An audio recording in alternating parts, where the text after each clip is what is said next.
இன்று கொழும்பில் இடம்பெற்ற ஆர்ப்பாட்டங்கள் தொடர்பான மேலும் சில தகவல்கள்.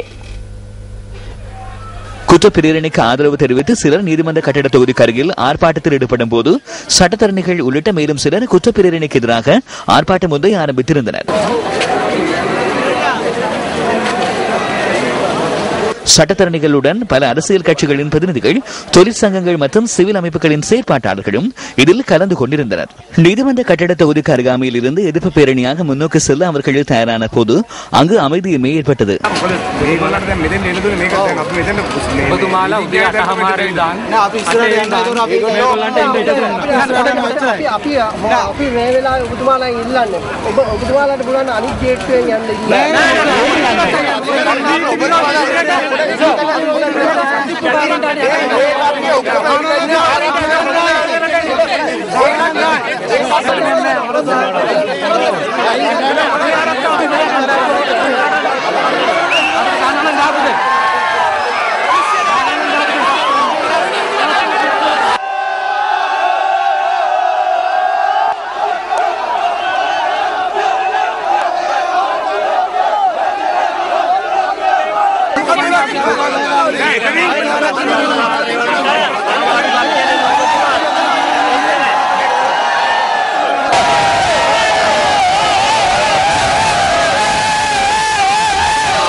பின்னர் குற்றப்பிரேரணைக்கு எதிரான பேரணி நீதிமன்ற கட்டிட தொகுதியில் இருந்து வேறு மார்க்கமாக கொழும்பு கோட்டையை நோக்கி பயணத்தை ஆரம்பித்தது.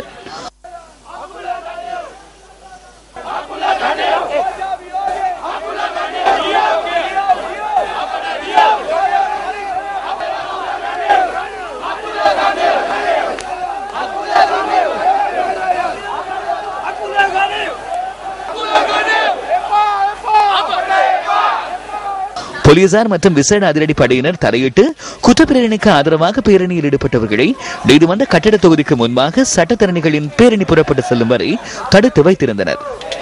சட்டத்தரணிகள் உள்ளிட்டவர்கள் பங்கு கொண்ட பேரணி கொழும்பு கோட்டை நோக்கி பயணித்த பின்னர் குற்றப்பிரேரணைக்கு ஆதரவானவர்கள் பேரணியை முன்னெடுத்ததன் பின்னர் கலந்து சென்றனர்.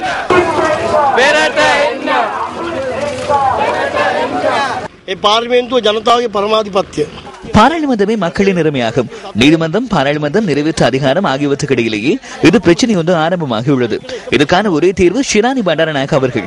குற்றச்சாட்டுகளின் குற்றவாளி என்றால் தயவு செய்து அவரை பதவியில் இருந்து அகற்றி நீதிமன்றத்தின் சுயாதீன தன்மையை பாதுகாக்க வேண்டும். இதேவேளை குற்றப்பிரேரணைக்கு எதிராக பேரணியில் ஈடுபட்டவர்கள் கொழும்பு கோட்டை வரை பயணித்து லேக் ஹவுஸ் சுற்று வட்டத்துக்கு அருகாமையில் ஆர்ப்பாட்டத்தில் ஈடுபட்டனர். இதன்போது காலிமுக திடலுக்கு செல்லும் வீதியில் போலீசார் வீதித்தடைகளை ஏற்படுத்தியிருந்த போதும் அங்கு குழுமியவர்கள் எதிர்ப்பில் ஈடுபட்டனர்.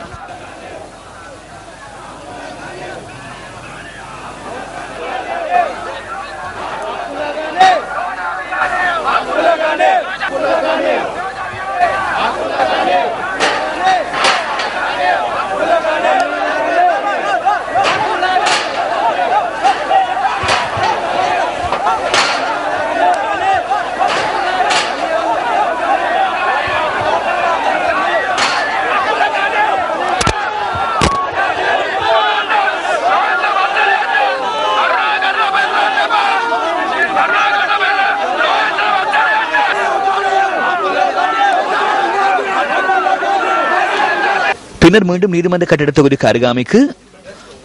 நீதிமன்ற கட்டிட தொகுதிக்கு அருகாமையில் அவர்கள் பேரணியாக சென்றனர்.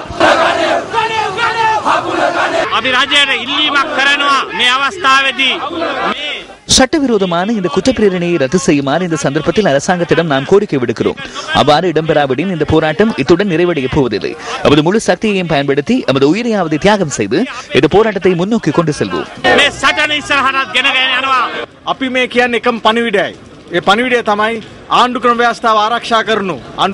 நாம் ஒரே செய்தியை கூறுகிறோம்.